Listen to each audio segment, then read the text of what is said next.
Bif Mills. We will keep you on the ball with our variety of guests and of course your calls, discussing the facts and the stats and sharing your opinions. Get on the ball and stay on the ball by tuning into On the Ball with Troy Bif Mills on WINN FM 98.9 every Tuesday night from 7 to 9 p.m. and also on Facebook and YouTube. Be on the ball.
Good evening, St. Kitts and Nevis. Good evening to you.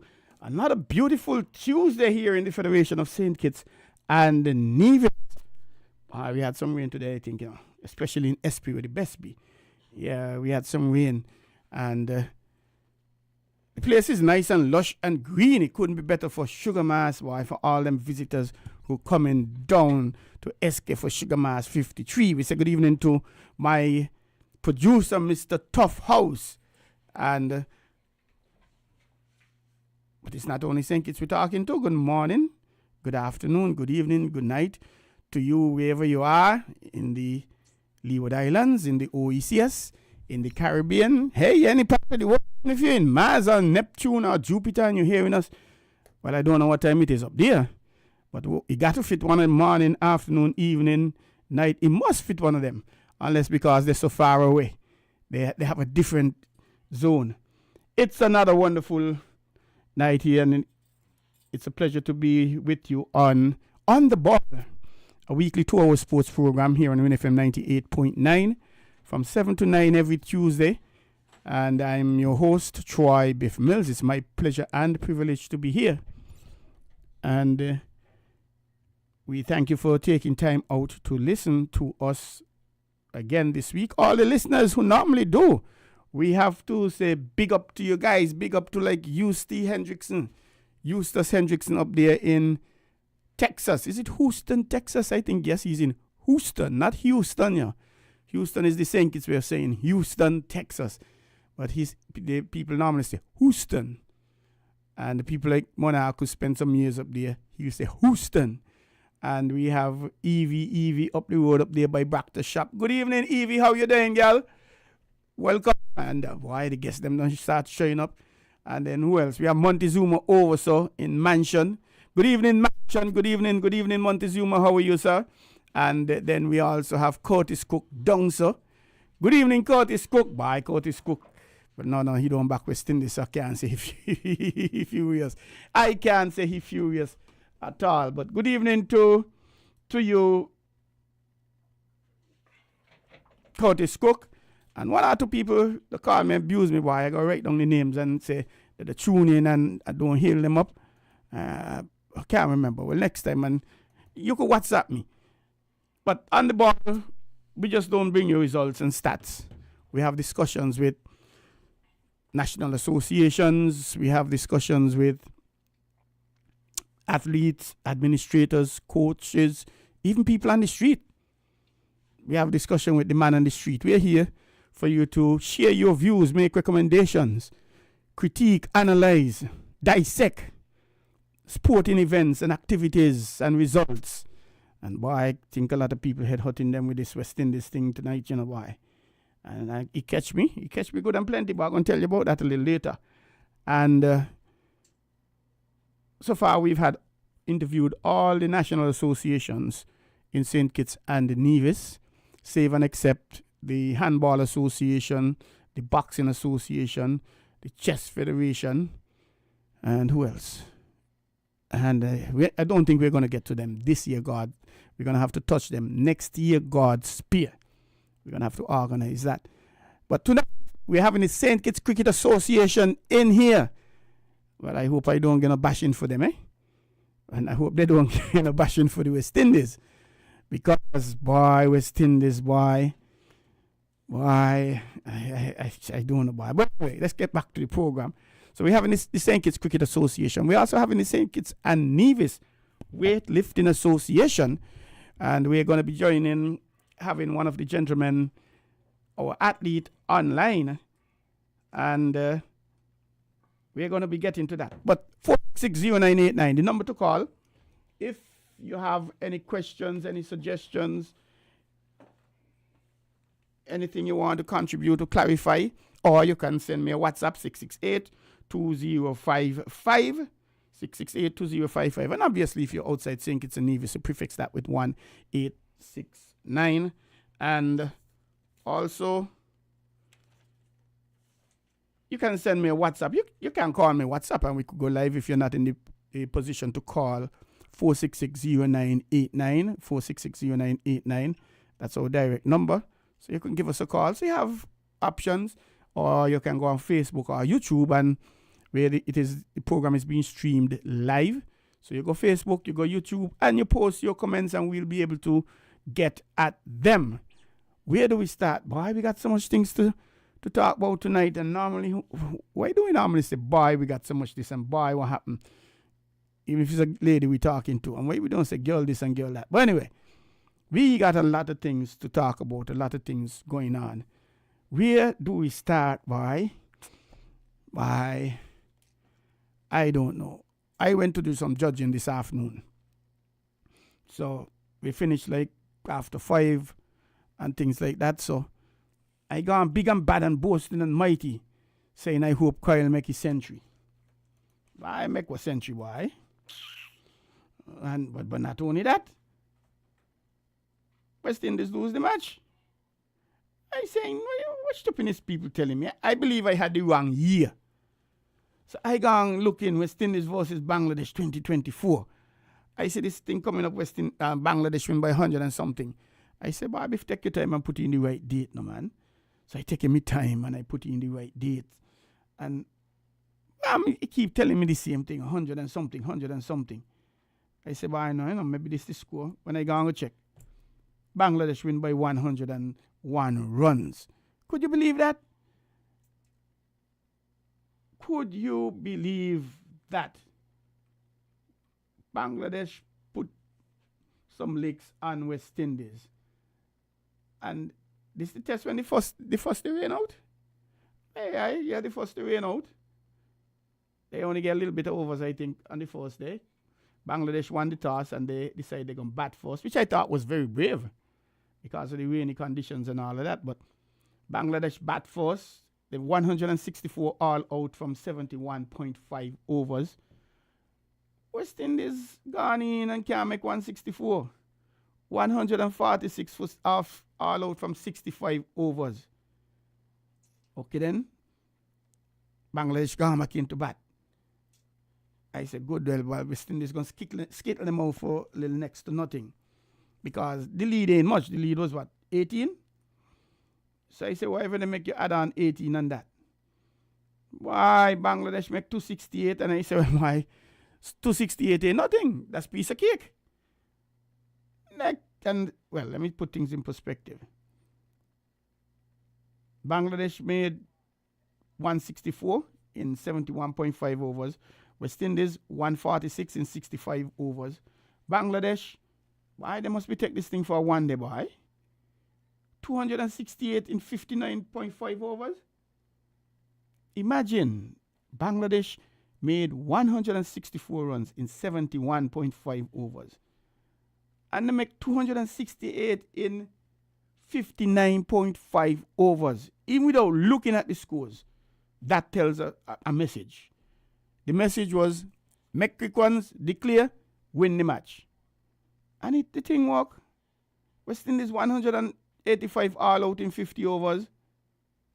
Bangladesh winning the match by 101 runs. Tying the series 1 game apiece. And I dare saying, well, boy, West Indies going to get a little push up the order, because they beat Bangladesh 2-0 test series. Hoping that this game rain out. Why?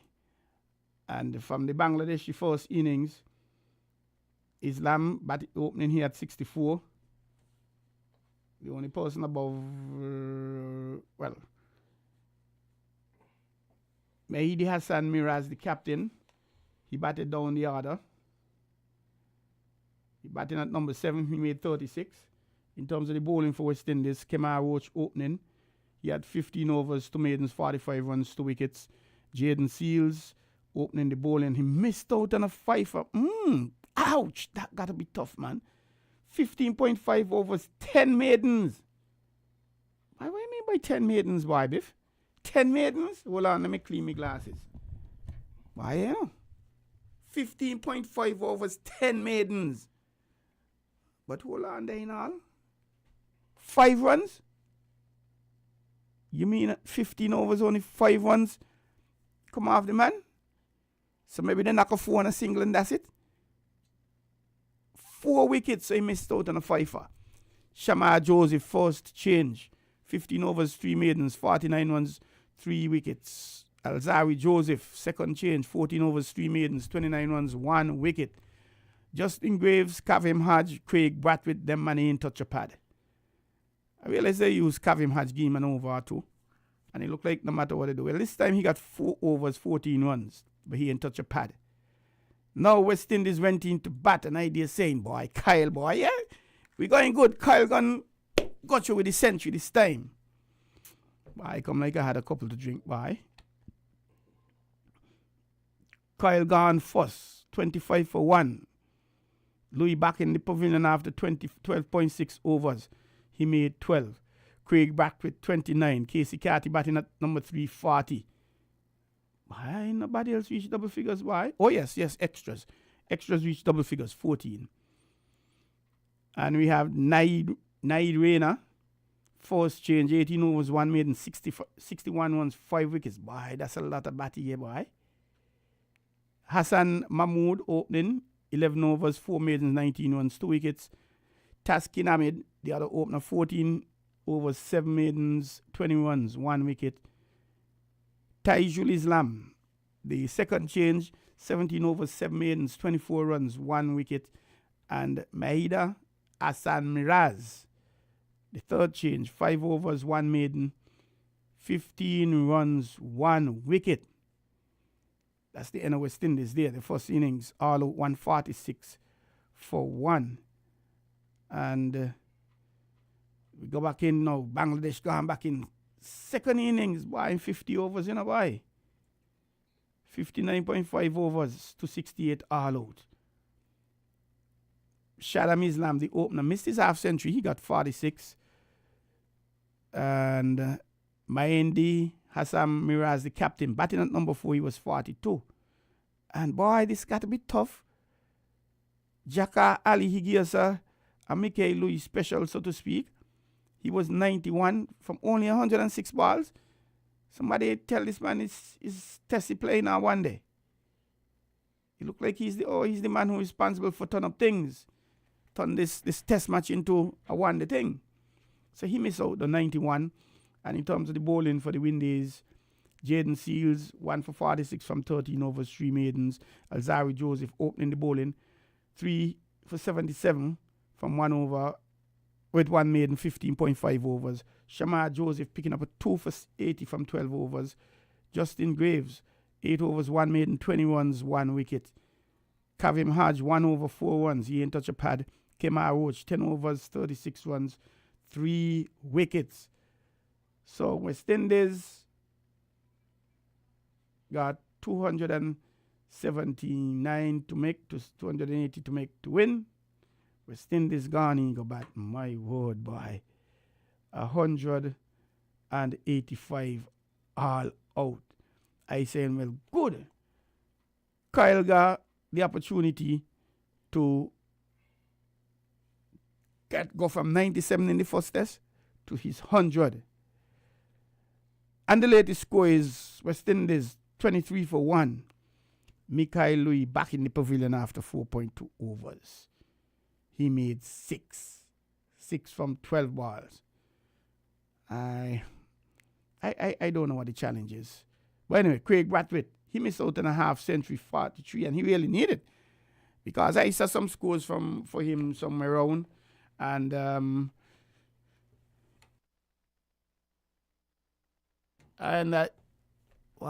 wonder if I could find it. He had some scores. I could have swear he's Ludo he playing. Some little bit of scores and little bit of scores here and little bit of scores there. And I'm going to try to find it before the end of the year. Hopefully I should. But anyway, he was dismal. Something like 18 scores he had. And it was really tough. It was really, really ridiculous. Because people are saying that he looked like he ready for a drop. And it's only because he is the captain, he ain't get dropped. And maybe that's the case. When he come back with a 40 in him, is that enough to keep him? Keep him in the squad? I don't know. But maybe going down the line, Casey Carty make 14, Kavim Hodge, he make a half century, batting at number 455.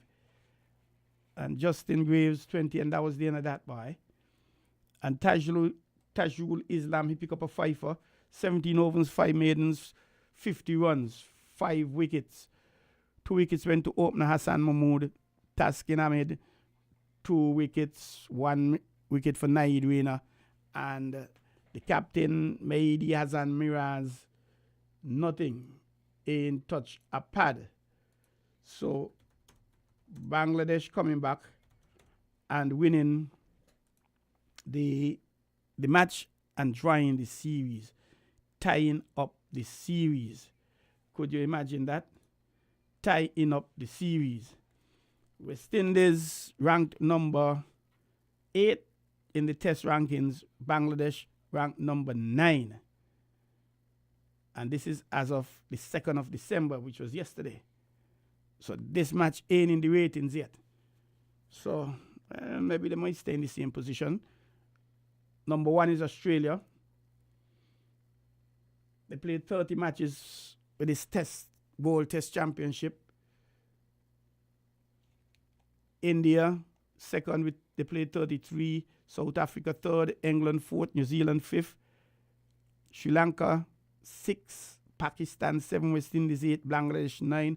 Ireland, 10. Zimbabwe, 11. Afghanistan, 12. I wonder if they're going to come with Bangladesh, Ireland, Zimbabwe, and Afghanistan. All of them will be ahead of West Indies, by.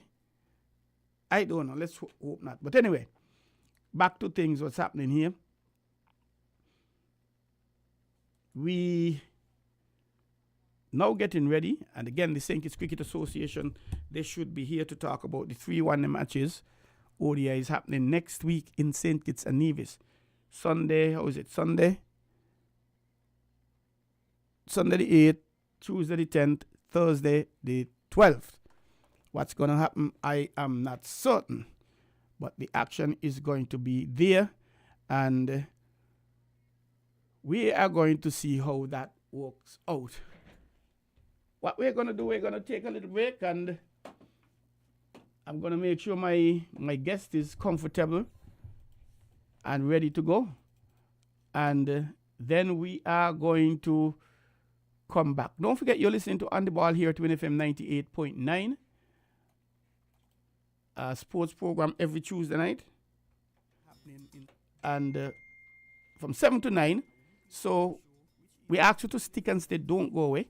And we encourage you to call in at any point in the program, 466-0989. And of course, if you know anyone you want to be a part of the program, you want to sponsor, give us a 6, or you can call me 668-2055. We gladly welcome you as a partner, a sponsor.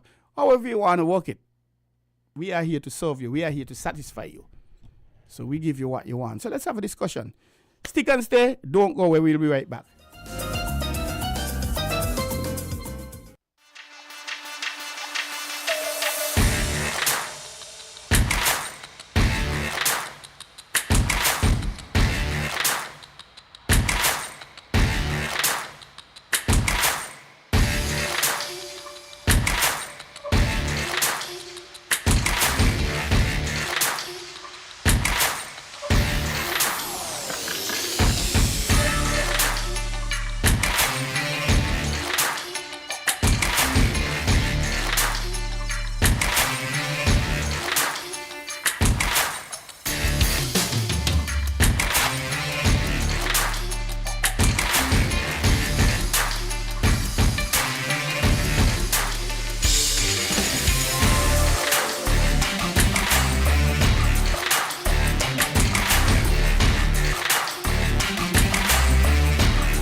Do you want to know what's happening in sport? Tune into On the Ball, a weekly talk show which is on WINN FM 98.9 every Tuesday from 7 to 9 p.m. with me, your host, Troy Bif Mills. We will keep you on the ball with our variety of guests and, of course, your calls, discussing the facts and the stats and sharing your opinions. Get on the ball and stay on the ball by tuning into On the Ball with Troy Bif Mills on WINN FM 98.9 every Tuesday night from 7 to 9 p.m. and also on Facebook and YouTube. Be on the ball.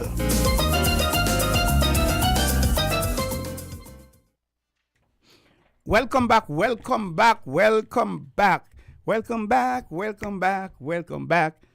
Boy, if I could have sing you here, boy. If I could have sing.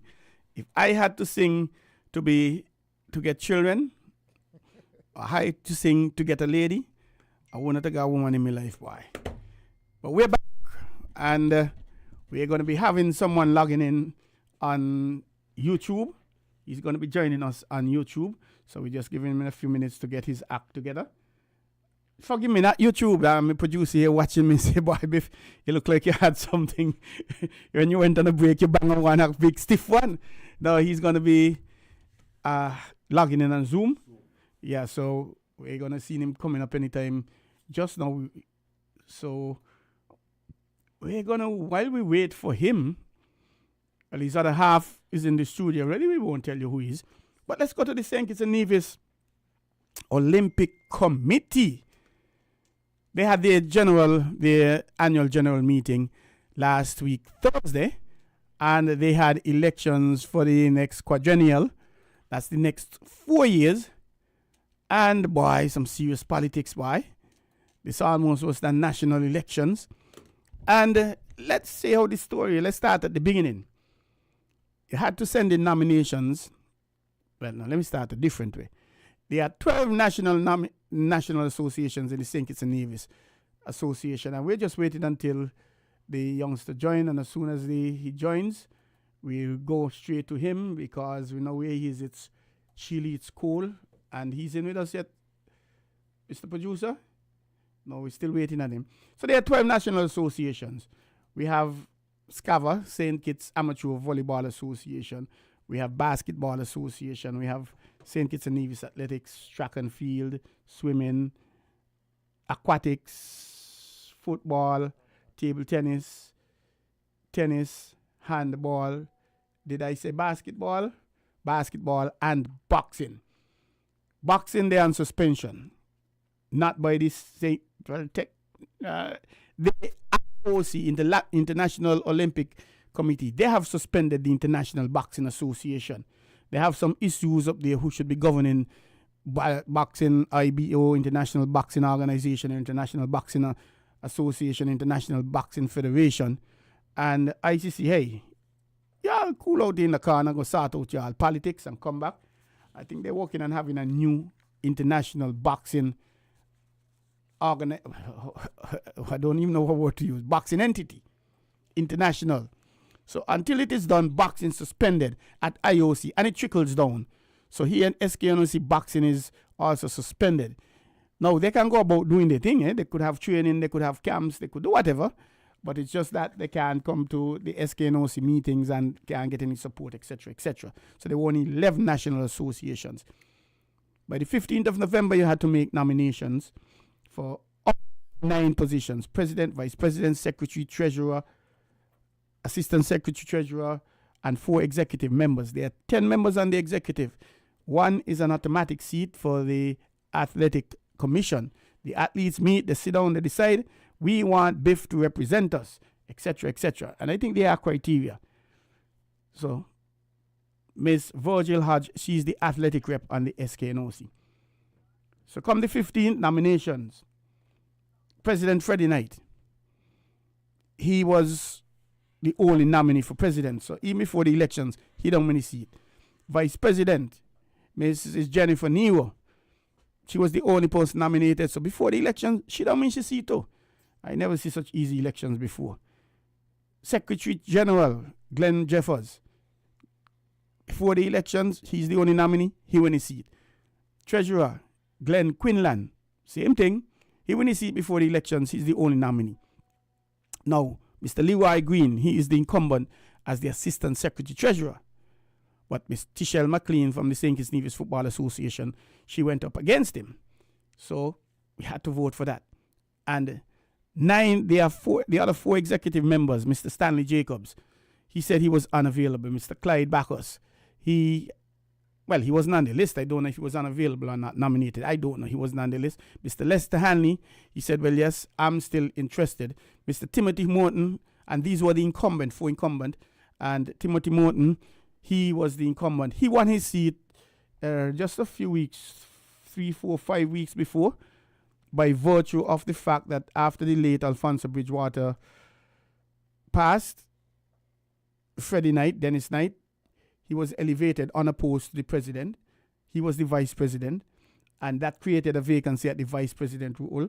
And then Miss Jennifer Nero, she was nominated to be the vice president unopposed. So she was an executive member, so she created a vacancy down at the executive level. So they had to be voting for that. Miss Tichelle McLean, Troy Bif Mills, Timothy Morton, the three of them went up for that position. Miss Tichelle McLean, she withdrew at the last moment. Troy Bif Mills and Timothy Morton, they went up, and I don't know why. I don't know if you all listen to Troy Bif Mills, the amount of blows he get from Timothy Morton in the election. Timothy Morton was elected, and that happened late October, early November. I can't remember. But no more than 5-6 weeks, I think. No more than 2 months. But that was just for the short span for the three of them. Come elections now last week, Thursday. End up again, so we got to start all over. Fresh elections. We had to have fresh elections. Because this is now for the 4-year term. Those elections were to fill the gap until now because the Constitution said it. So they won. Elections up. Boom. Tichelle McLean versus Leroy Papai Green. Leroy Papai Green defeated her, so he was returned as the Assistant Secretary Treasurer. For the executive members, 4, we needed 4, and 9 nominations were there. 9. We had Lester Hanley 1, Timothy Morton 2, and those were the 2 incumbent, because remember Bacchus and Wayne weren't there. Jamie Claxton 3. You had Azaria Vanterpool 4, Brenda Allen 5. There was from tennis, the president of the Tennis Association, the twins. That made 6. 7 was Troy Bif Mills, and we mentioned Brenda Allen, Wendell Pemberton. He went up. That's 8. There were 9 persons, and I have to check my notes. I can't remember who the other one was, but at the end of the day, Lester Hanley, he got 22 votes. Troy Bif Mills got 17 votes, and Jamie Claxton out of Nevis, as well as Brenda Allen, they got 16 votes. So, therefore, the new executive of the St. Kitts and Nevis Olympic Committee, Mr. Dennis Knight, President, Miss Jennifer Nero, Vice President, Mr. Glenn Jeffers, Secretary General, Mr.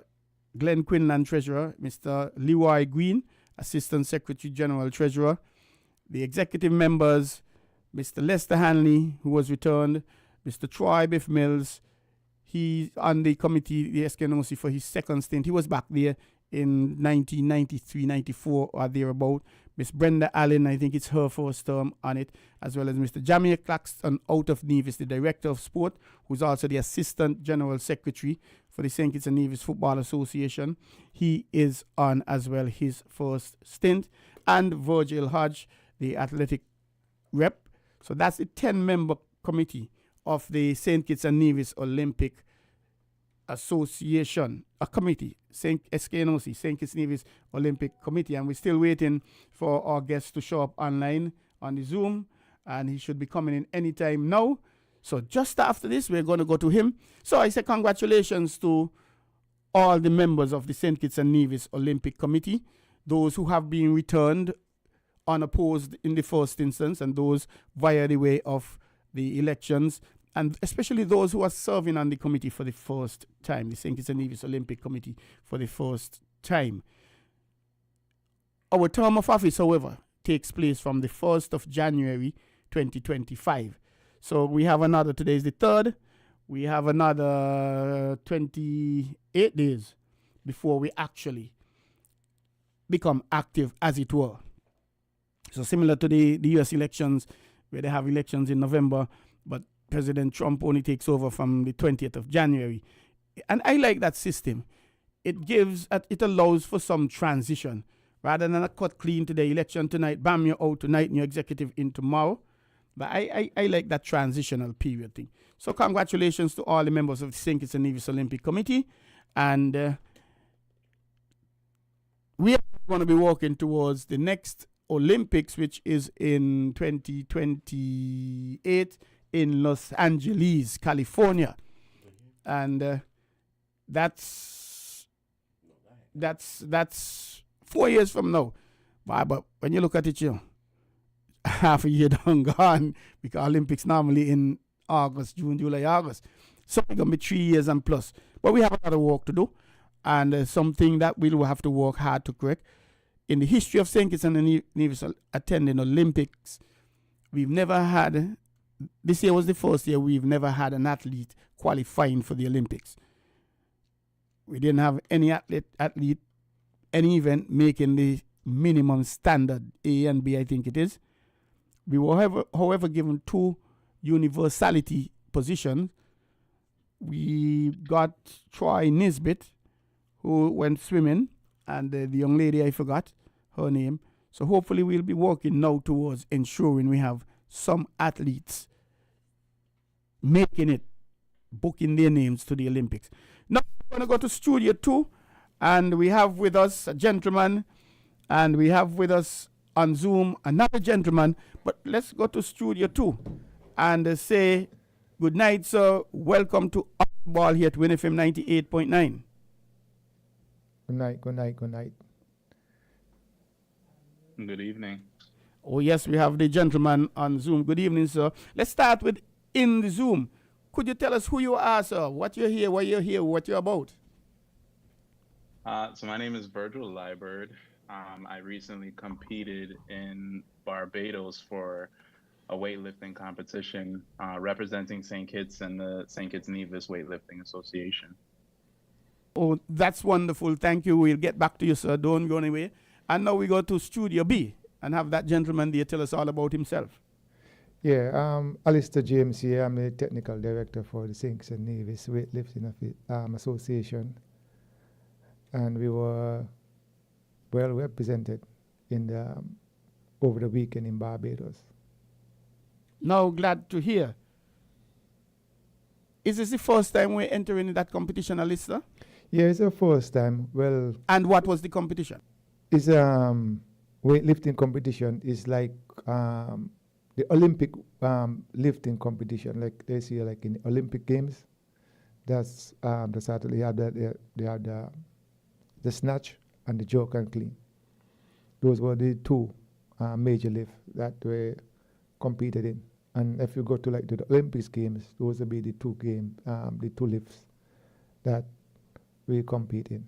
Snatch, jerk and clean. I like the name jerk and clean. That sounds like it could be a song, a good road match. Now, sir, tell us about yourself, please. So I've been training in the gym for quite some time now. I started with powerlifting, so really started with bodybuilding, transitioned into powerlifting because I just admired being able to lift a lot of weight, be as strong as I could possibly be. And from there, for a little over a year now, I've been transitioning into the Olympic weightlifting more specifically. I know the names can be a little confusing and kind of like a misnomer. But the Olympic weightlifting is, like Alyssa said, the snatch and the clean and jerk, specifically those 2 movements. Very leg dominant, leg power comes as the most important aspect of it, and pulling strength as well. But I've just been transitioning into those for the better part of a little over a year. And this competition was really my first competition as far as Olympic weightlifting goes, but more familiar within the competitive spaces of powerlifting.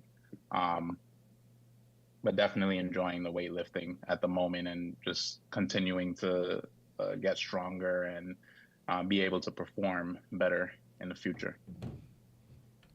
Thank you very much, Virgil. Where are you living in the States, and how did you qualify to represent St. Kitts and Nevis? Were you born here, your mother from here, your grandfather? Tell us about that, please. So I currently reside in New York. I'm actually a teacher in New York. I teach English in New York. I was born and raised in the Bronx, but both my mother and father are from St. Kitts, from Keon more specifically. Um, for most years of my life, I've gone back to St. Kitts at least once a year. These years, I typically go back twice a year now, once during carnival season, and again for the better part of the summer. Since I'm a teacher, I get the summer off. So most of the time I'm in St. Kitts during the summer. Um, but as for how I qualified, I do have Kittitian citizenship. So I am able to represent St. Kitts through that avenue, through that route, seeing as though, I am Kittitian. Indeed, you are. And, well, you said both of your parents from Keon. I'm a little disappointed. I was expecting to hear one from SP with the best bit at Sandy Point, but I guess. But I guess I could live with that. We can't have anything, especially a weightlifting champion. I mean, that'll come down the road. You did say earlier you were into powerlifting, but you liked to see Yes. the Olympic lifting, the snatch and the jerk and clean. How difficult was it to transition to go from the? But no, forgive me. You said at one point you were a bodybuilder. Did you? Yes. Yes. So you went from That bodybuilding. was more so in the beginning of my fitness journey, I guess you would say. Um, when I was first getting my feet wet, and even before that, I was actually doing calisthenics before that. So the bodybuilding was kind of like a supplement for the calisthenics, because it's just really difficult to progress in calisthenics without the gym. It's possible, it's just kind of difficult. Um, so from there, started bodybuilding. Through the bodybuilding, I gained an interest and a love for the squat, bench press, and the deadlift. Those are the specific powerlifting movements. And then from there, despite how strong I might be with the powerlifting, because I'm stronger than the general population. I guess I could say both the regular population and the population in the gym, but there's something enticing about getting the weight over my head, which Olympic weightlifting, that's the goal. It's just something exhilarating about it. So I've always had an interest in it, but now that I'm actually taking it very, very seriously, it just feels so much more rewarding than anything else I've ever done fitness wise. So how challenging or easy was the transition from the power into the Olympic style? What That's a adjustments you good had to question. make?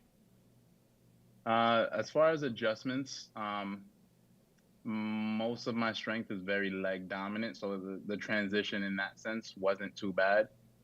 It's more so the technical aspect of it. It's a little bit misleading, appearance wise. It just looks like you're just pulling the weight over your head, but it's a little bit more complicated than that. It's actually more so pushing the weight up and then primarily pulling yourself under the weight to then catch it, which a lot of people tend to not understand, because you wouldn't really get that unless someone tells you or unless you're doing it.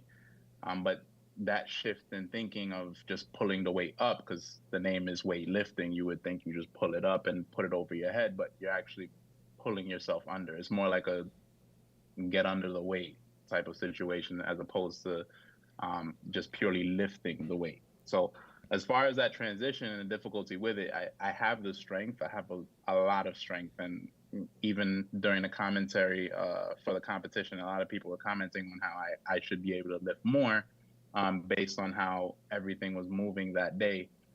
But the technical aspect of it and the skill that comes along with it, it's far more difficult. That's actually the hardest part of the transition. But over time, I'm learning more and being able to understand it better, as well as the different aspects of it.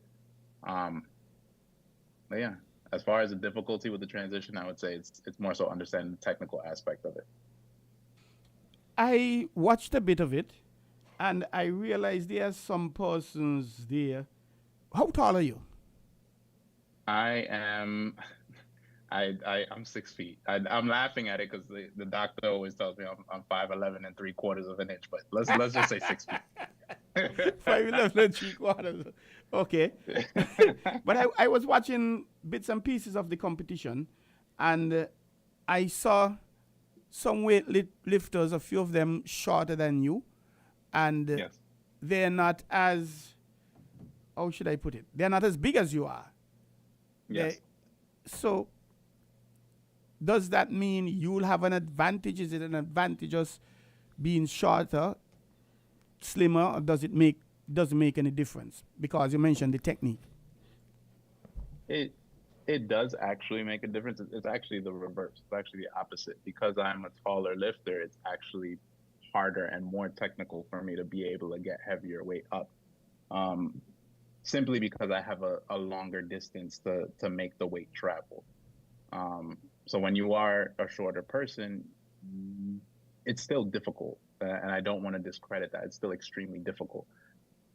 But it is easier to excel in the sport when you have less distance to move the weight and also to catch the weight. Your limbs are also much shorter. So just the biomechanics involved with it, it just makes it a much easier process for someone who is shorter. So it's not impossible for someone with my height, but you will see typically at the top, at the elite level, a lot of lifters are actually shorter. That's very interesting. And I know we as human beings, we are always challenged with size. You know, small days when you're playing football, Yes. and you see short me going up against a tall man, right away you start to shake. Why he gonna win? And we're intimidated by size and height. It doesn't necessarily mean because the footballers are taller or bigger in body, they are better. Because I remember seeing a clip, an under 14 championship somewhere, maybe Africa, and a very extremely short team, and all the players on the other side, the shortest one was much taller than the short team, and the short team must be beat them 3-1. So wow. they weren't intimidated at all. It's interesting because I often, and I'll say this to a lot of people actually, my students, close friends, I say this very often that natural talent is a very great thing to have, but I think talent without hard work will get you nowhere. So with that being said, like even though there are disadvantages to me being a taller lifter, in comparison to someone who is shorter, I still think that putting in the hard work would allow someone like me and anyone really to be able to achieve anything that they want to achieve.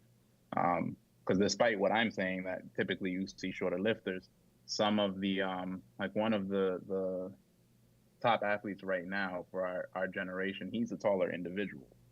So his technique looks a little different than what the textbooks would teach you to do. But because he puts in that hard work, he's able to be where he's at. So I don't think it's impossible. I don't think that it'll be difficult. It'll be a difficult road for sure. But as long as someone is willing to put in that hard work, they're able to achieve. Same thing in the sport of weightlifting. You said something at the start just now. You said talent without hard work. You mind repeating that again? I'm hoping maybe people from West Indies cricket team will hear you talking. Yes, you're saying that correctly. I'm saying talent without hard work, it won't get you very far. You'll be able to make it places, but without that hard work, someone without talent who is putting in the hard work will be able to beat you 5 times over eventually. Hard work is a very, very important aspect of it. The talent is nice, but you need hard work as well. All right, thanks, and seek and stay. Don't go anywhere. We're going to go to a list, but before we go, just reminding listeners you're listening to On The Ball here at WINN FM 98.9. I'm Troy Bif Mills, your host, and we have with us in the studio the St. Kitts and Nevis Olympic forgive me, St. Kitts and Nevis Weightlifting Association by virtue of Mr. Alistair James, who is the technical director of the St. Kitts and Nevis Weightlifting Association. And we also have with us Virgil Liebert, a national athlete who represented St. Kitts and Nevis in a recently concluded competition in Barbados. Alistair, did you have any challenges? It's the first time you're competing, St. Kitts and Nevis competing in this event. Were there any challenges? How smooth was it to happen? Well, at first, we a new association, so priority sometimes there'll be funding, right? But the association, International Olympic Weightlifting Association, came through, help us with airfare and accommodation. So we are thankful for those gifts, money that they put up front for us to able to attend such prestige competition. Apart from that, we just went there to say, well, it was our first time, right, to get our foot wet, got the idea, get the jiggers out the way. And our thing was to just give it our best. Not just to just show up to say, well, okay, St. Kitts is there, whatever. Just to say you participated. Yeah, but you didn't want to do that. We didn't want to do that. We wanted to go and give it our best. And some people might say, marking him. Yeah, something like that, we say. And we went and we gave them a show, right? I mean, the amount of texts and messages and whatever, congratulations, this we get from our first appearance, right? Nothing can sell your federation more than sports, music, whatever. Sports is, like number one in the world. Only the musicians and the bands and the artists them here, especially now, is Sugar Mass. I mean, I've been basically almost all the continents in the world except Africa. Plus, we got DJ here, he watching you funny, No, I remember, I'll show the story there. I remember I went to China one time and going to immigration, they pulled my passport and then the guy take my passport, went into the room with my passport, and then they scrutinizing the passport. And then one of them come out and say, oh, St. Kitts, Kim Collins. And I went through like that. Because they didn't like the couple guys that were there first. Like first time they hear about St. Kitts, they want to know if this passport real or this. And then one of them, I guess, is a sport fanatic, watching sports, and he just see the passport, recognize the country name, and he like, oh, St. Kitts, Kim Collins. And with that, everything Poof, you're gone to. everything went smooth from there. So they show you, sports sells. So, Indeed, going back to you, Virgil, what was your preparation like? Well, let me start a different way. How long before this competition you knew you were going in, and what was your preparation like?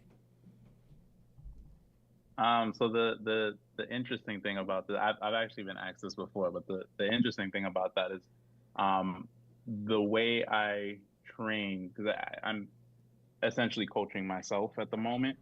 The way I train is always to be ready for a competition. So I'm always taking into consideration competition rules and technicalities. I condition myself by having specific weeks where it's like, all right, let's simulate a competition environment. I was ready from the moment I had a conversation with, since I had a conversation with Romain, I've just been ready. So I've been preparing since the jump, I would say. And when you're living in the US, yes, you have Kittian and Division parents, so you qualify. How long ago did you decide to get that St. Kitts and Nevis passport? One, and how long ago you decided I want to represent my country of St. Kitts and Nevis? So, so the passport is still in the works. I have citizenship, but the passport is still in the works. It's been a bit of a process, but I wanted to get everything in order about the end of 2019, I want to say. But then, we know what happened in the world shortly after that. Everything was on lockdown. I dropped the ball with making my way back home. Before the world locked down, I was just waiting for the school system to decide that we were going to teach from home. But by the time that happened and I went to go buy tickets, everything was shut down. So I just wasn't able to make it there. And then from there, it just took a while. But I'll be back home this December, and I'll put all of my papers through. But as far as citizenship, I definitely had that. I did the citizenship through Descent back in, I think it was either 2022 or 23, one of those years. But the passport will definitely be in order by the time another competition rolls around, because I'll put all those documentations through in December.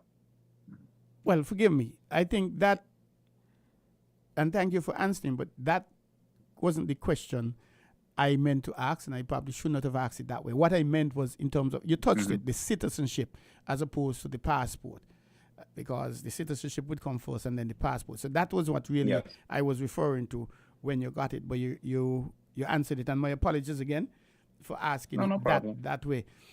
So at what point you decided I want to represent St. Kitts and Nevis in weightlifting? Was it last month, last year, 5 years ago?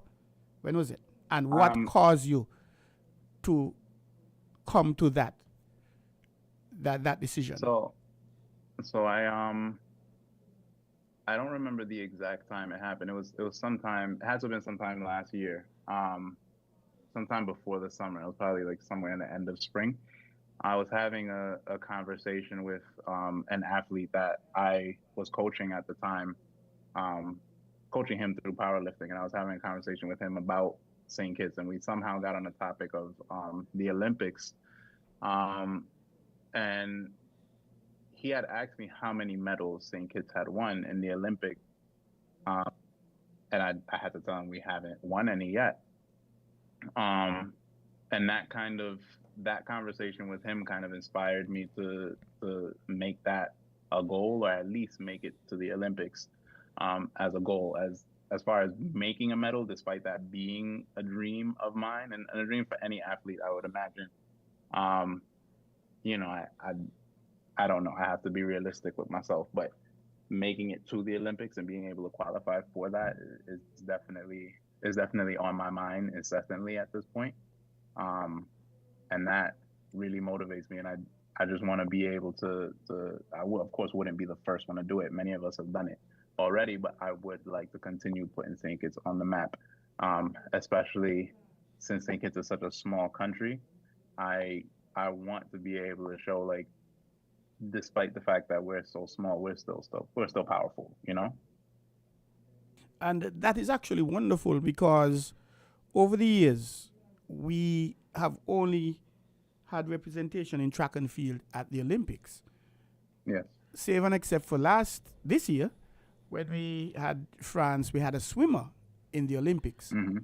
And which was great. Yes. So obviously, and I'm not speaking for the St. Kitts and Nevis Olympic Committee, notwithstanding I'm a member, effective the 1st of January. But I think that is something that they will most welcome. One, representation at the Olympics in a different sporting event.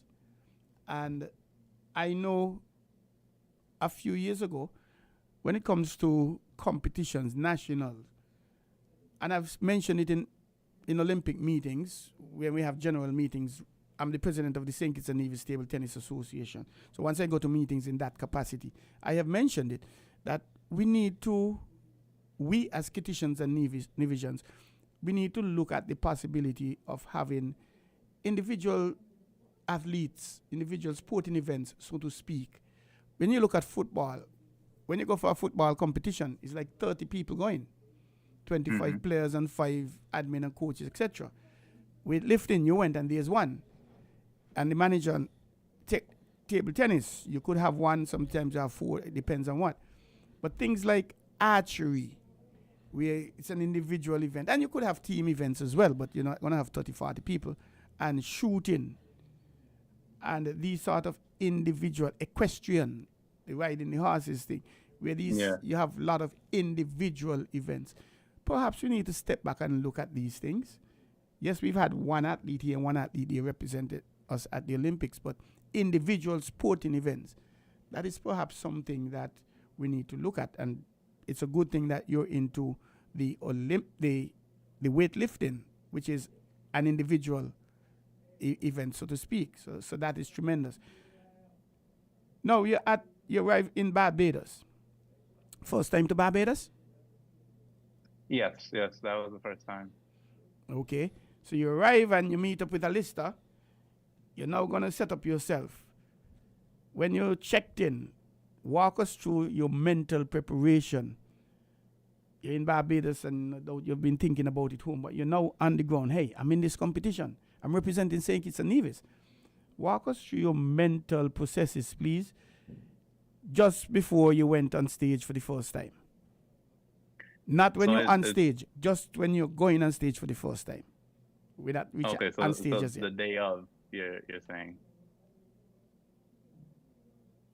Sorry, you there? Yeah, I'm asking if you're saying like to walk through my mental process the day of, right before going onto the platform. Yes, thank you. Okay, so it was actually a lot of anxiousness because I was just ready to be able to do the movements. Like prior to the day of the competition, the last time I had touched a barbell was Tuesday evening, just to do some light technical work. Same thing with Monday, just to do some light technical work. But I hadn't like gone heavy since the week before. So it was a bit of anxiousness and a bit of excitement just to touch the bar and just show what I'm able to do at the moment. I wasn't that nervous. It felt like I was walking on the stage to do more of what I've already been doing.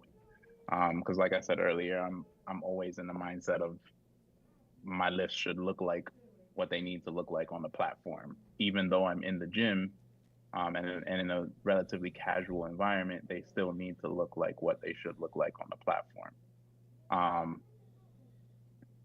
So that's why even though I kept it pretty conservative, that's why I was still able to lift the way that I lifted and be able to have my lifts be undeniable as far as whether they were good or bad lifts. But it was just feeling like I'm ready to be on the platform. And especially since, I would like to make it to the Olympic level, being in the gymnasium with the amount of people that were there, it's just one step to where I actually want to be. So there wasn't any nervousness. I wasn't scared or anything else like that. I was just ready to perform. So your name is called, you already checked in, your name is called, you're heading to the bars. And you mentioned earlier how anxious you were.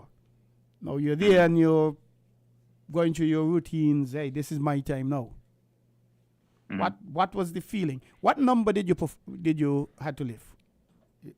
So my starting snatch was 70 kilos, I believe. I believe that was 70 kilos. It's about 165 pounds.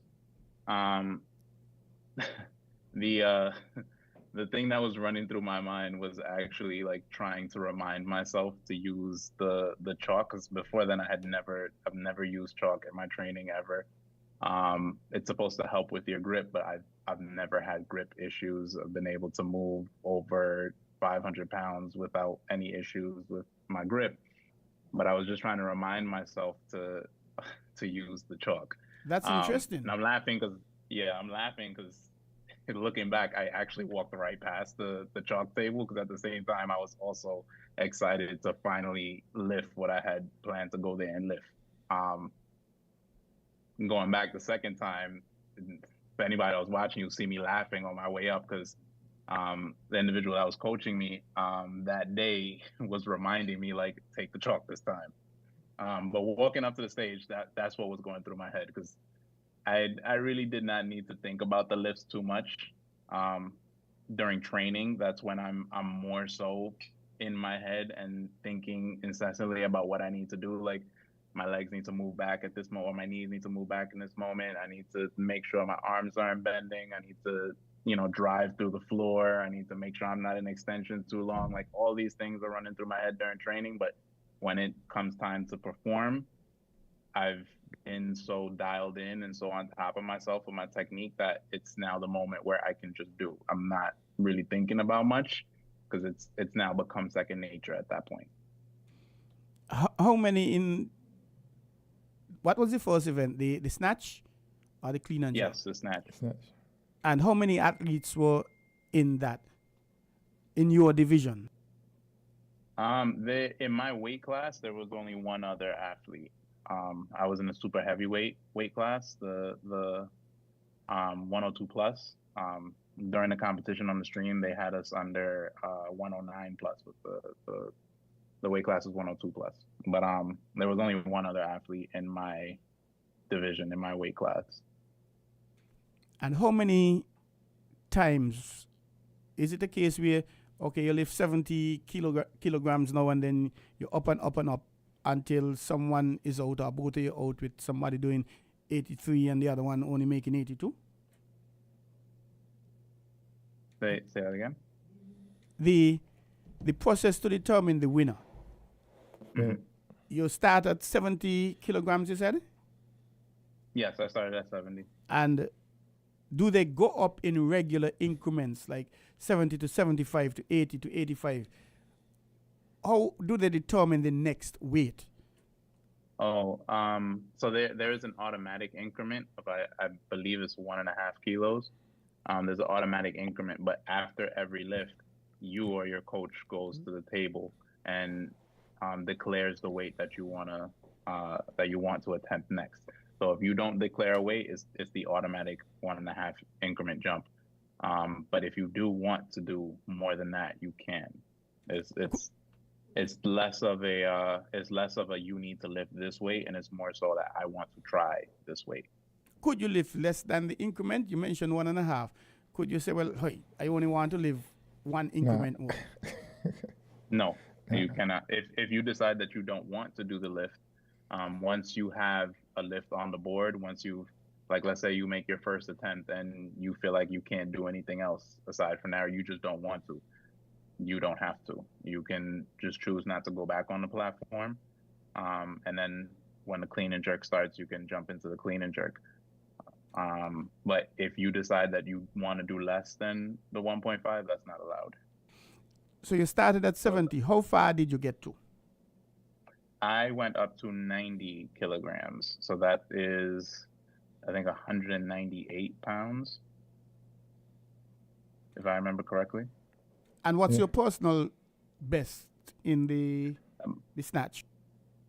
My personal best in the snatch is 115 pounds at the moment, which is very much dwarfed by the strength I actually have and the power that I am actually able to express. But then again, going back to the technical aspect of it, that is what is currently holding back my lifts and my performance. Even going back to competition day,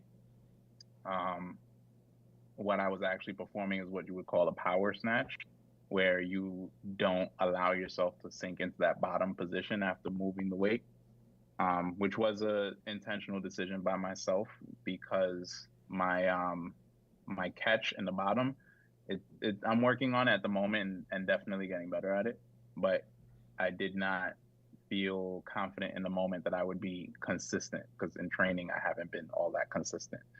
So it's just something that I'm ironing out at the moment.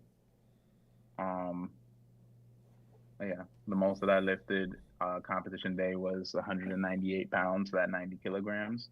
And then personal best snatch wise would be that 115, which I think is around 95 kilograms. And that 90 kilograms, Yes. that was able to allow you to go on the podium. Yes. For the listeners who may not know, what position did you place? I placed second. So you walked away with the silver medal. I walked away with the silver, yes. And what was the winning lift? The winning lift, I don't remember how much you're talking about for the gold, right? Yes.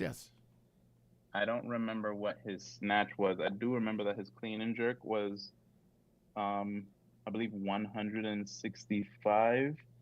But if I remember correctly, he might have lifted somewhere around, I want to say like 120 kilograms in the snatch. Maybe a little bit higher than that, maybe somewhere between 120 and 130, I want to say.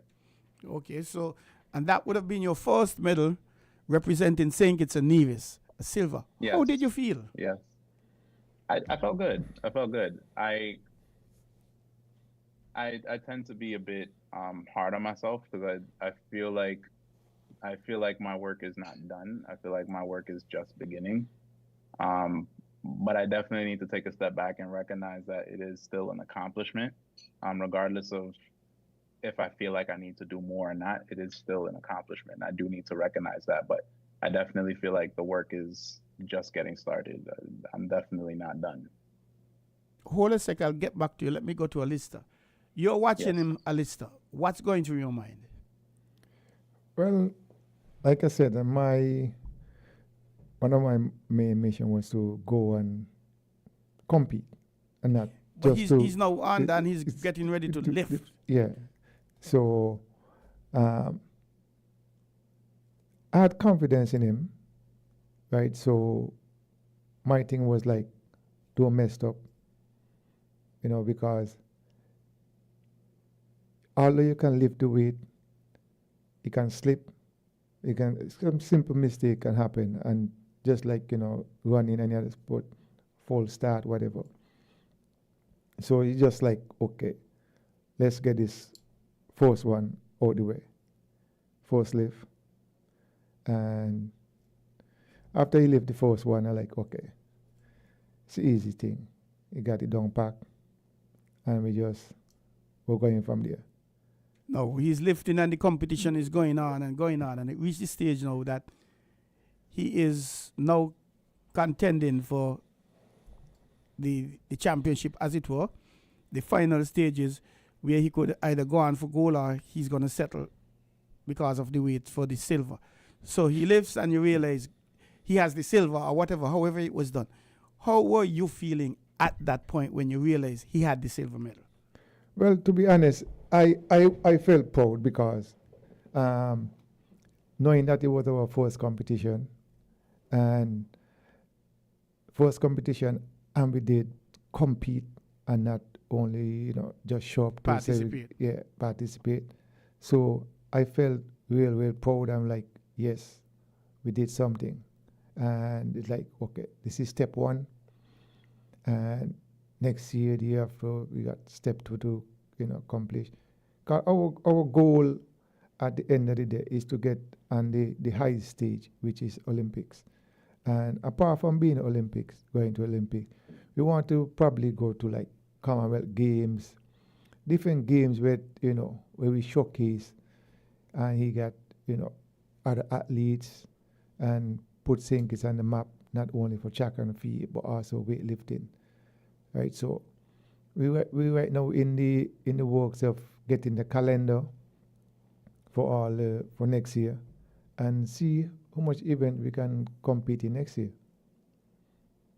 Wonderful. I could imagine the amount of pictures you've been taking and sending home, especially when you realize he has the silver medal. Now, Virgil, back to you. And before we do, just reminding listeners, you're listening to On the Ball here at WINN FM 98.9. I'm Troy Bif Mills, your host. And you can give us a call, 466-0989. Ask a question, congratulate Virgil, our national weightlifting athlete, and make a suggestion, recommendation. 466-0989. Or if you're too shy to call, you could give me a WhatsApp, 668-2055. What's the difference, Virgil, between the snatch and the jerk and clean? So the difference between the snatch and the clean and jerk is the snatch is getting the weight over your head in one movement, while the clean and jerk is two movements. So that's the biggest difference between the two of them, especially visually. There's a bit of difference technically, but for the most part, snatch is one movement, clean and jerk is two movements. A good way to remember which is snatch is one word, so one movement, clean and jerk is two movements. Which one is it? I think you go from the ground to up here on your chest, and then you push it up. That's the clean and jerk? Yeah. Oh, there you go. That's the clean and jerk. We can jerk one to here. And I just sorry for you guys, because I hope that the bar, you don't miss, and the bar slip and things like that under that weight. Because sometimes I see guys trembling like they're actually shaking. And it kind of look dangerous at times with the amount of weight. So now we go on to the clean, and we dealt with the snatch. We're now in the clean and jerk. Was the mental preparation the same? Yeah, the mental preparation was exactly the same. In my training, I'm always keeping in mind the competition standard. So the preparation mentally, exactly the same. I wasn't really thinking about much. I was just allowing my body to do what I've taught it. And what was your winning lift now in the jerk and clean? The clean and jerk, the winning lift was it was the 165 kilos. That is somewhere around, I want to say like 370 or 360 pounds. You guys got to be crazy people, man. Lifting 400 pounds up above your head. Yeah, it's a very technical. I was a official at one point in the competition, and you might see somebody look like they perform the lift, but there's some technical stuff you got to look at and to decide if it's a lift or ain't a lift.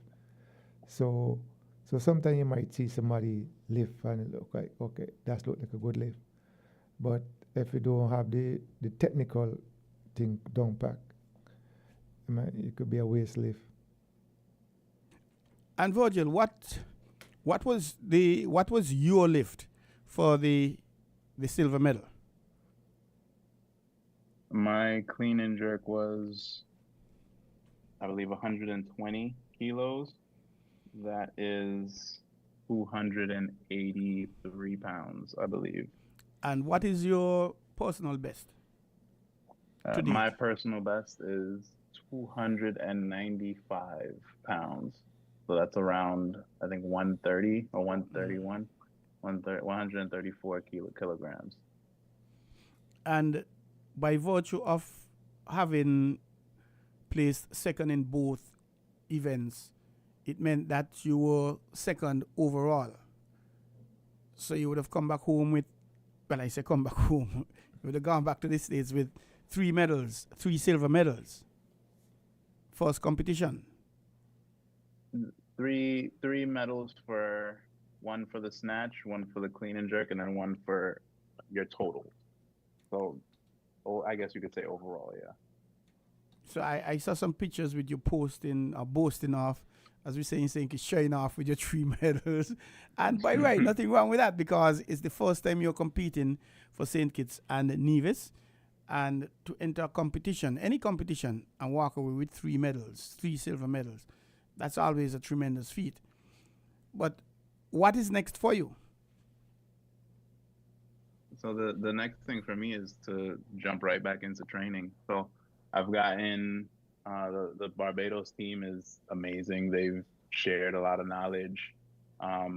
given some pointers. So I have some things that I'm working on now. Actually starting yesterday, landed back in New York Sunday. Yesterday was right in the gym after teaching children. Today was in the gym after work as well.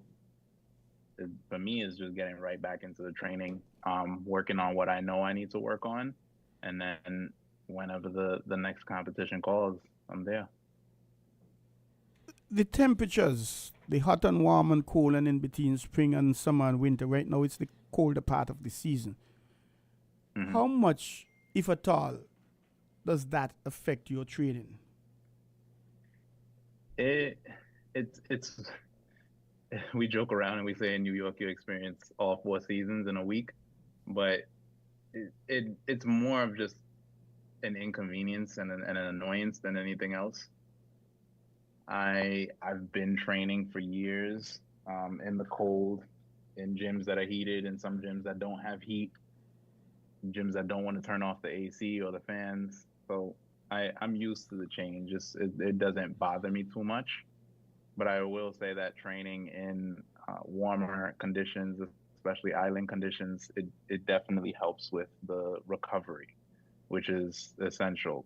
It doesn't matter how much you're lifting or how much you're able to do. If you can't recover from it, it's a waste. But the island climate definitely helps with being able to recover faster, especially with high intensity training work. A youngster walks up to you and says, Mr. Virgil, whatever the case is, why should I get into weightlifting? What would be your response? Why not? Weightlifting helps with so much. It improves one's athleticism, it improves one's personal confidence. Why not get into weightlifting? It seems difficult. It looks very difficult. It looks very scary. But once you actually try it, you realize that it's not as scary as it looks. It's not as dangerous as it looks. Yes, it has its inherent dangers and fears associated with those. But once you start doing it, you realize that it's not as bad as it seems, and definitely a lot safer than a lot of other sports that you could be doing. That's interesting because the safer part, there are some sports I definitely won't ever do in my life. Boxing is one of them, car racing is Hmm. another, and these motorcycle racing, when you're going around the Oh corner, yeah. you're not touching the ground. And stuff. That ain't my thing. Hmm. That's not my idea of fun now, sport. But to each his own, like anything else, eh? You got some people say, "Boy, I know I can't play cricket. The ball coming down at me at 90 miles an hour, whatever. That's too dangerous." Uh, but it was indeed wonderful having you on the program, Virgil. And Thank you. It's congratulations wonderful on being here. behalf of the listeners, the staff at WINN FM 98.9, the management and board of directors, and all Kititians and Nivisions for making us proud. So we have yet another sporting sporting event on the fraternity. And when I heard of this, and I heard of you, because I would have interviewed the association last week, so I know you were going, and I was extremely elated to have heard that you were second for especially the first event, and you can only go from strength to strength. And I'm already thinking why 4 years from now, God spare, we're going to be seeing you in national colors in Los Angeles. So keep That's up the that's good the work. goal. Keep up the good work. Keep training. Keep working hard, and stay positive. Definitely. Thank you so much. All right. Thank you very much. And Alistair, again, any sponsors you'd want to thank before you slip away?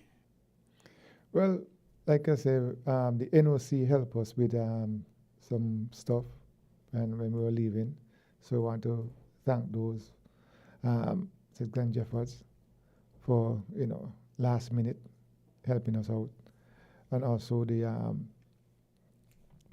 Weightlifting Association, North American Weightlifting Association, for help us to with accommodation and airfare to get to Barbados, and also I can thank boards can put into the people in Barbados, the association down there.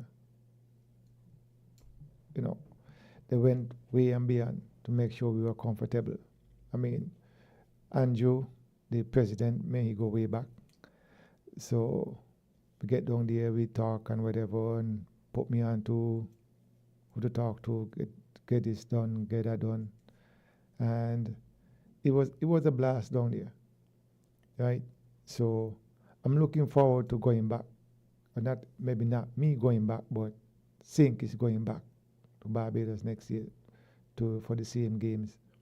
So, but like I said, we right now trying to get the calendar for all events going forward and see how much games. Just imagine you want to run fast. You want to play cricket, you can't sit down in the couch and watch it on TV and say whatever.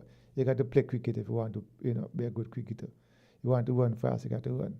In a car, you're driving car, want to go fast, you got to drive it fast. So the more competition we compete in, the better we can get.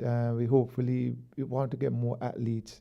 So anybody out there in the federation who are interested in weightlifting, you can get in contact with me or Belgrove. We have Alistair James, we have Belgrove, Julie Charles, Jason Prokop, and Glenn Rogers. Get in contact with any one of us and we can point you in the right direction, right? You want to give some telephone numbers just in case, please? Yeah, you can reach me at 760-9990. You can reach me at that number. Let me see if I could pull up any more phone numbers while we're here speaking. And back in the day, everything used to be in your head. Now you have cell phone, you got to... Indeed. And you have Romain, which is the president. His number is 665-1778. You can contact any one of us. You may go on social media. I get a lot of contacts through social media since we've been in Barbados. So feel free to contact any one of us. And again, lastly, there was a 10-year-old that competed in Barbados. What? You said 10 year? A 10-year-old that competed in Barbados. Wow. In both the snatch and the jerk and clean.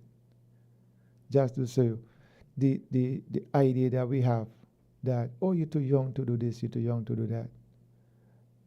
A 10-year-old did compete in Barbados. And the St. Kitts and Nevis has taken its first step in weightlifting, and it can only go from strength to strength. And we congratulate Virgil again on his successes at the championship, and we're looking forward to hear much more from you, Virgil, as well as the St. Kitts and Nevis Weightlifting Association. Congratulations and best wishes. Yeah, thanks for having me. Thank you again. Yeah. Thank you so much. No problem. Have a good night, gentlemen. You're listening to On The Ball here at WINN FM 98.9. We just had our guests in the studios, Mr. Virgil Liebert, national weightlifting athlete who copped 2 silver medals at the championship he went to in Barbados. We say congratulations to him and his Mr. Alistair James, the technical director for the St. Kitts and Nevis Weightlifting Association. He went down with him as the official. So we say congratulations. And that was the Phillips and the Springer Classic Caribbean Weightlifting Invitation in Barbados. Congratulations to both of you gentlemen. Best wishes. And we hope that you'll go from strength to strength. You're listening to On The Ball here at WINN FM 98.9.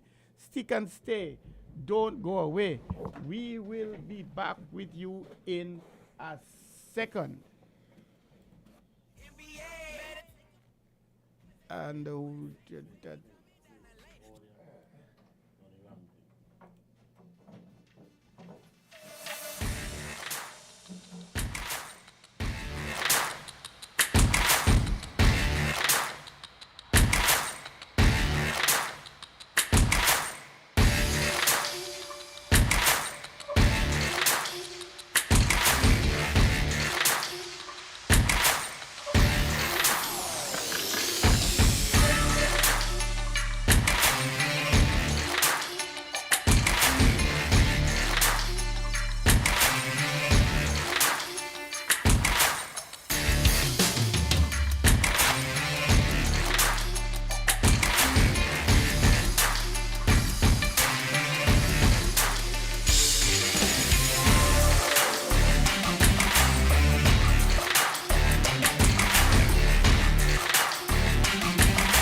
Welcome back to On the Ball here at WINN FM 98.9.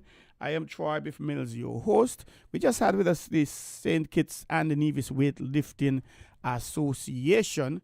We are to have the St. Kitts Cricket Association, and perhaps we were to have the St. Kitts Cricket Association. We haven't seen them as yet. I know I was in contact with Monarch and he was awaiting some information. But we still have a lot of information to share with you. And we didn't hail out those persons who are celebrating birthday today. We're so excited to jump in the program, which we did. So happy birthday to those persons who are celebrating birthday today. Happy anniversaries. And congratulations if you would have achieved something. Congratulations are most certainly in order for Virgil Liberd, placing second in the two competitions in Barbados. And former president of the St. Kitts and Nevis Table Tennis Association, the late Laverne Merritt. Tomorrow, God spare the 4th, would have been her birthday. And she left us a few years ago. She's transitioned into the great beyond. And we'll always remember Laverne, a short lady. She punched above her weight, a former vice president of the Caribbean Region Table Tennis Federation. And she was able to organize to have St. Kitts and Nevis host the Caribbean region, the CRTTF, on the 15 on the 19 cadets, pre-cadets championship here back in 2008, 2009 or thereabout. This is a lady that she didn't take no for anything. She always would have been pushing and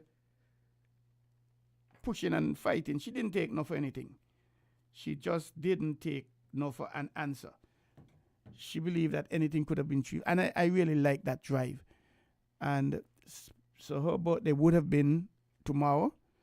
So we're still remembering you, Laverne, for the contributions you made, especially to table tennis here in the Federation of St. Kitts and Nevis. I had the privilege of being the General Secretary of the St. Kitts and Nevis Table Tennis Association, SKNTTA, when she was the president.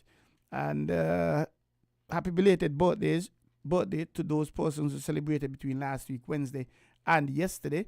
I think Tango out of Sandy Point, he is somewhere in there. He was at the 28th, the 29th. So happy birthday to you. Happy belated birthday to you, Tango. Tango played football for Manchester United in Sandy Point. I don't remember if he was a goalkeeper. I don't remember if he was actually a goalkeeper for the Sandy Point football team. I'll have to confirm that.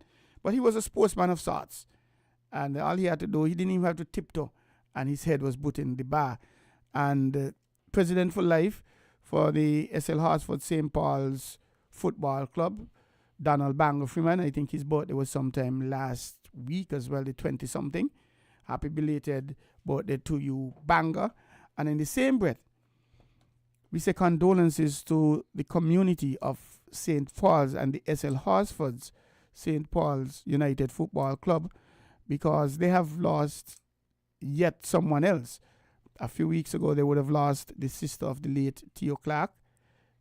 And they lost last week, I think it was Paulius Francis, I think his name was. He played for St. Paul's. As a matter of fact, he was a national player. He played for St. Kitts and Nevis as well. And he passed last week. And it is so sad. But we say condolences to his family and friends. And he will be tremendously missed. As a matter of fact, we have a piece that we could share a few lines with. And it's by Denison Paul. Denison Paul and I were teammates. Teammates. We represented Sandy Point High School and in football and cricket. Well, I would have been the bench chemist, really. And these guys, they were the players. We played against each other. Crabhill, I played for Crabhill in the Sandy Point League. He played for St. Paul's. I think we would have played against each other differently. But we are going to just indicate a little tribute Tribute to Paulus Colas Gaddafi Hazel by Denison Paul, former St. Paul's Football Club teammate. Paulus Colas Gaddafi Hazel, fondly known as Colas, was recruited to Rocker Jammers Football Club. I remember Rocker Jammers Football Club out of St. Paul's. I like that name. At the tender age of 12, alongside his older brother, V.A. Bird. From the outset, Colas played a pivotal role in securing our inaugural Community League Championship in 1983, an independence year. Even then, his virtues were evident, and his virtues were present. And I'm missing a piece here. And have resonated following his passing. He was strong, both physically and mentally, determined, fearless, and exceptionally hard-working. Colas graduated from Rocker Jammers Football Club early, going on to represent the St. Paul's Football Club at just 15 years old. His remarkable skill set earned him both respect and fear from all who faced him on the pitch. He was particularly formidable in Sandy Point Football League, leaving defenders like Bertis, Carlos, Giwan, Duff, and Brody, as well as goalkeepers like Biff, Ibash, Steady Douglas, with lasting memories of their struggles to prevent him scoring. Why, Dennis, you mean you must have put my name? I only used to try a thing here. In 1993, Colas literally carried the St. Paul's Football Club on his back as we were promoted to the Premier Division. He persevered long enough to savor the sweet taste of victory when we were crowned Millennium Champions during the 1999-2000 season. I think that was the first national championship, football national championship St. Paul's won. The St. Paul's Football Club has since gone on to win more championships. I think they are at 6 at the moment, and they are the defending champions. On to win more championships than any other club in the federation, a journey that began with Colas's invaluable contributions. I often remind today's generation of players that before Kiddy, that is Keith Y. Freeman, there was Colas. Having played alongside Colas and seen Kiddy in action, I can hardly choose between them. Colas was called up for national duties on several occasions, but he often lamented the treatment he received. He wore the national jersey, yet under different circumstances and with a level playing field, he would have undoubtedly been a permanent fixture in the national squad. And that is something serious, and I think we've come a long way, both in football and cricket. I don't know if this problem existed so much in volleyball, basketball. Well, track and field, you basically spoke for yourself with your times and performances. But when it comes to football, I think that's the same fate that suffered Rohan Francis out of St. Paul's as well. As far as I'm concerned, back then one was one of the top midfielders in the federation, but he couldn't find himself on the national team. And where are we now? Away from the field, Colas was jovial, engaging, and industrious. He easily made friends and maintained those lifelong connections. His hard work led him to build 2 properties with his own hands, providing him with rental income over the years. That is tremendous, awfully tremendous. On behalf of all of those who had the honor of playing with Colas, including myself, who had the daunting task of man-marking him during practice, because Denison used to consider himself a defender of sorts, I extend sincere condolences to his family during this difficult time. It is often said that the good ones die young, and Gaddafi, in bold as his teammates often called him, was undoubtedly one of the good ones. May his soul rest in eternal peace, and may his contributions to both community and country continue to inspire all of us. And that is a tribute coming from Mr. Denison Paul out of St. Paul's about Colas, who passed to the great beyond last week. A tremendous youngster. I remembered back in 1989-90, I think it is, St. Paul's youth, let me back up further. I think St. Paul's could take credit. Sorry, Sandy Point could take credit for creating St. Paul's, the dynasty that the St. Paul's Football Club has come. Why? Over the years, Sandy Point has been and is the second oldest league in the federation outside of the national championships in Warner Park. That competition Sandy Point League started back in the 50s, I think it was. And teams from all over, Bay, St. Paul's, Newton Ground, Middle Island, Halfway Tree, have played in that league. And St. Paul's started playing in the league. Boy, one of the cheatingest footballers I ever come across in my life is Theo Clark. Boy, the fella cheat. But he used to get away with it, do all kind of things. And I used to goalkeep, and sometimes he might run across and give the ball a little dab, and you think the ball drop out my hand. Theo knock the ball out of my hand, all kind of thing. I remember a particular match, Theo pushed me and the ball in the goal. But it was all fun. But this particular year, St. Paul's Youth, they had advanced from getting this stage where they used to get 10-0, 13-0, whatever, latter nil, etc., etc. 1988 or 1999, maybe 89, 90. They were in second division. They won all. Note I said one. They won all their matches in the second division, the St. Kitts and Nevis Football Association second division. Back then, it was first, second, and I think they had third division at some point. But they were in second division. They won all their games, and they were promoted to the first division, undefeated in the national championship. That year, they only lost 2 games. 2 games that whole year they lost. One was in the league in Sandy Point, where Crabble, which is the team I played for, we beat them 1-0 in the league. They won the league. And in the knockout finals, we beat them 1-0 and we won the knockout finals. So those were the only 2 games they lost. And Paulus, Colas or Gaddafi, whatever you want to refer to him as, he would have played with them. At the time, these guys were young and strong, man. Teenagers. Colas, you had James Ward, you had BD, you had, I can't remember, but those guys stood out for me. And so to the St. Paul's community, and Theo Clark, the mayor of St. Paul's, we say condolences and hope you go from strength to strength. And I don't think he will really be ever forgotten. And thank you, Dennison, for allowing us to read that piece on Colas. You're listening to On the Ball here at WINN FM 98.9. I am Troy Bif Mills. We got off to a late start, so I'm hoping my producer would allow me to go down a few minutes. So, and where are we? We still have a bit of things to talk about. We have the cricket that's happening next week, the 8th on the 8th, Tuesday 10th and the 12th.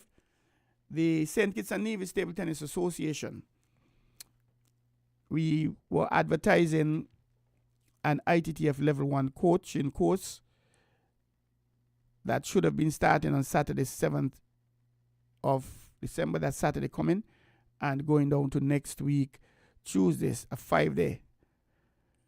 Saturday, Sunday, Monday, Tuesday, Wednesday the 11th, and then a 5-day table tennis camp for children between the ages of 8 and 16. That should have been starting from Thursday the 12th to Monday the 16th.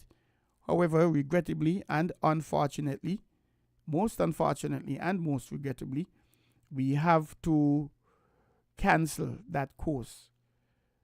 The budget is very heavy for that, and we didn't receive the levels of sponsorship that we had anticipated. So it is impossible, impractical to actually have that event. We have already informed ITTF of that decision, and we were looking forward to it. We were excited. 5 days for the coaching and then 5 days for the camp. And some parents and children were looking forward to it. Now the executive, we're going to be meeting to discuss the option, because we're looking at having a 1-day camp, looking at the possibility of having a one-day camp at least, perhaps next week, Thursday. And we are going to see how that work out. Depends on how many persons register for it, obviously. But again, to all coaches, table tennis coaches, the ITTF Level 1 coaching course as part of the MA activity has been cancelled. And on behalf of the SKNTTA, I do apologize for any inconveniences. And the table tennis camp, the 5-day camp, the version from the ITTF, that has also been cancelled. However, we're looking at doing something, perhaps one day in St. Kitts on Thursday, maybe one day in Nevis on Friday. But we have to look at it, and that decision was only made late today because it should have been starting on Saturday coming the 7th. But we have some other bits and pieces of information. And where are we going? Silvers claims glory at the Dr. Honorable Timothy Harris St. Kitts National Domino League, a landmark winning the Eastern Caribbean's biggest and longest running tournament. That's according to the article, which was posted on the St. Kitts and Nevis Times. The curtains have closed on the 28th edition of the Dr. Honorable Timothy Harris National Domino League, the longest running and largest domino tournament in St. Kitts and Nevis and potentially the sub-region. And I remember this started like forever ago. Since its inception in 1996, the league has provided a platform for fierce competition, community camaraderie, and cultural celebration. The only thing I really don't like with this domino competition is the fact that they have a lot of signs. They use signs.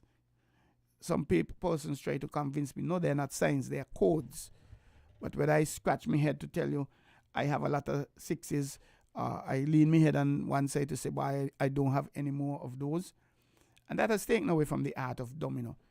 My uncle, the late Andrew Weeks, who would have played with Ox Kings Domino Club out of Sandy Point. And I say condolences to the family of the late The Ox. The Ox Kings Domino Club was named after The Ox, a gentleman, Thaddeus Felto. He was laid to rest last week. And he was the one who came up with the name, I understand, for Ox Kings. And he was a member. And we say condolences to his family. Uncle Andy, the late Andrew Weeks, always said, and he loves domino. I think the only thing he loves more than domino was probably teaching, umpiring, and life, and the Almighty. But he was never into this science thing. This year's league, which featured 153 domino players from 15 participating teams, that's a lot of players, why? Concluded with a grand prize giving ceremony on Friday evening. Silvers emerged victorious, solidifying their place as champions in a tournament that has consistently showcased the best domino talent in the Federation. The event was a testament to the enduring popularity and impact of the league, which has become a cornerstone of community sports.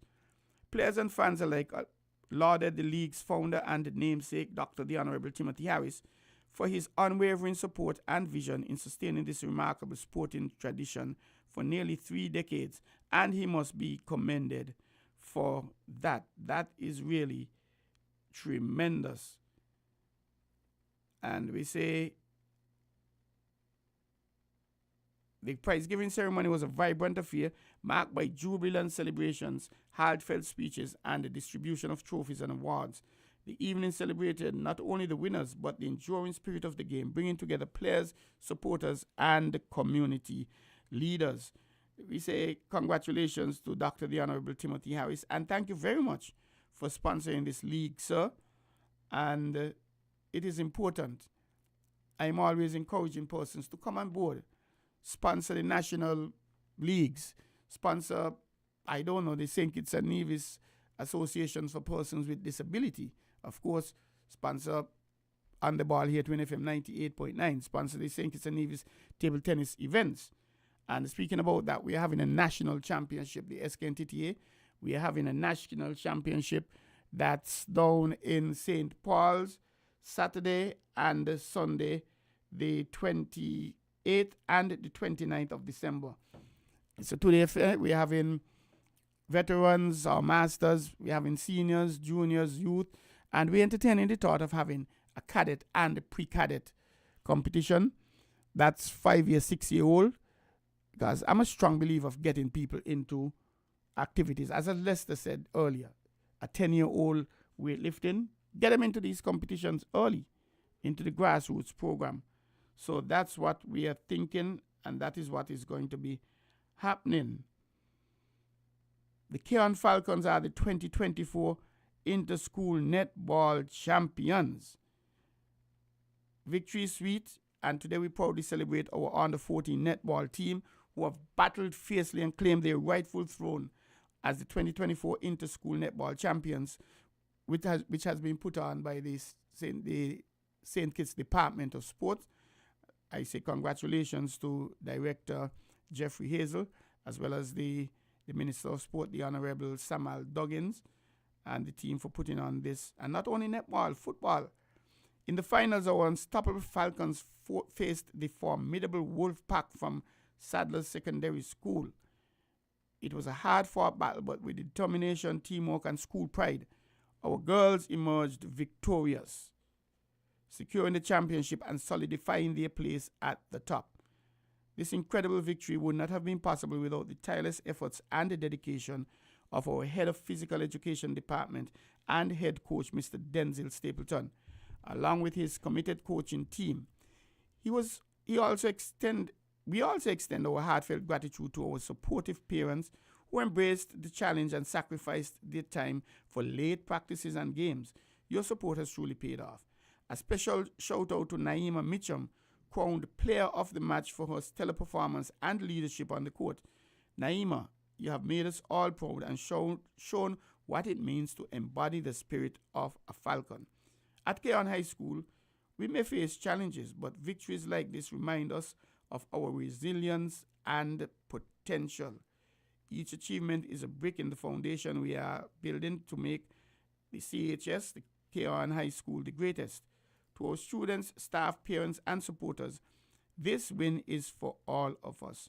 Congratulations again to our under-14 team for making history and bringing home the trophy. The Falcons soar high, and this is only the beginning. Non multa sed multum. Non multa sed multum, that is Latin, translated to not quantity, but quality. Powerful. Non multa sed multum. So congratulations to the Keon Falcons, and best wishes.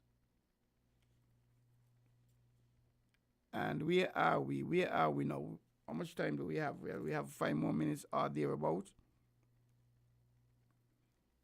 Vandalism. I am really disheartened. I saw some pictures of the backboards up at the Atiba Erasto Harris Sporting Complex up at St. Peter's. I'm not certain how it is or what happened. If it is a case where players were having a game and that happened, these guys jump up on the rim and pull them down and shatter the backboard, I don't really know. But vandalism, I can't understand our people. I'm a proud Kittitian and Division, and I'm from SP where the best be. And I believe really there's only one part of this world I would prefer living. I would like to live. It's another part of SP where the best be. But especially in my community, and it hurts me, pains me, Sandy Point, our community center, persons have basically broke out about half the windows and doors. So the community center isn't even locked now. You walk in and walk out, and you walk in almost any time of the day, and people, young boys in there smoking. And it is sad, and it hurts me. I'm appealing to us as a people in Sandy Point to take care of our assets. A lot of countries, a lot of communities well want what we have, and we need to take care of our assets.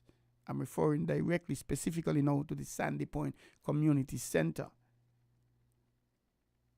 And I don't think this is the only one that got through that. And I'm proud, I'm extremely proud when I say SP were the best be. And I mean that with all my heart. I'm very much aware, however, of the power of that statement. When I say SP were the best be, we have the best at the top, and we also have the best at the bottom. The whole spectrum of the best of the best and the best of the worst.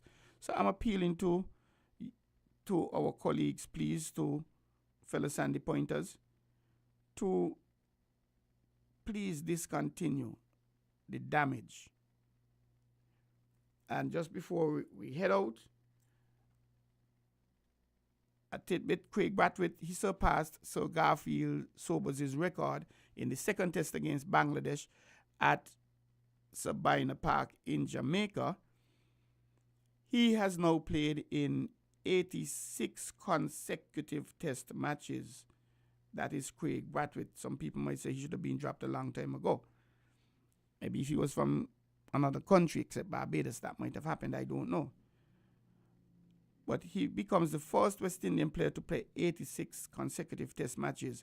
That is Captain Craig Brathwaite, when he went out to flip the toss on Saturday, November 30th, against Bangladesh, eclipsing the record of 85 held by his countryman and living national hero of Barbados, Sir Garfield Sobers. So that is a big, big thing. I'm not certain if and when other people will be able to achieve that. We haven't really touched this forfeit thing, you know. Next week may very well likely be the last program for the year. Next week, the 10th. The following one will be the week before Christmas Eve. And we'll probably try to touch some cricket. This forfeiture. Barbados versus Trinidad in the finals of the regional 50-over competition. Rain came, match delayed. The umpire said, hey, 6:17 is the latest we could start the match to have a game, and a game could only be had by both teams facing 4 overs each. So we're going to have the toss at 6 o'clock. So we could start at 6:17. The 2 captains didn't show up to toss. So no champion was declared for 2024. Rightfully so. But I don't know in terms of discipline. I'm not certain what the West Indies board is going to do to them. And quickly again, this is an interesting piece. Nisa Peer. 3 months ago, she was announced as Cricket West Indies' communications and media manager. But now she has departed.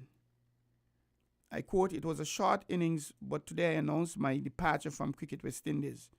I am thankful for the opportunity to continue my contributions to the regional and international cricket landscape in my brief time at the organization. I remain in the service of the region through my ongoing work in international development and government advisory." End quote. And that is Miss Nisa Peer out of Trinidad and Tobago, who was given the job as the Cricket West Indies' communications and media manager about 3 months ago. And I remember this because I wondered if there was any Kittishan and division who would have qualified for it. I don't know, but I just wondered. No doubt they had a shortlist and she was interviewed. 3 months after, I am not certain the reason. 3 months, that's the probation period. If she passed the probation period, I don't know, we'll have to find out. And the Jamaican Cricket Association president, he got issues with that forfeiture thingy. And our sailing association,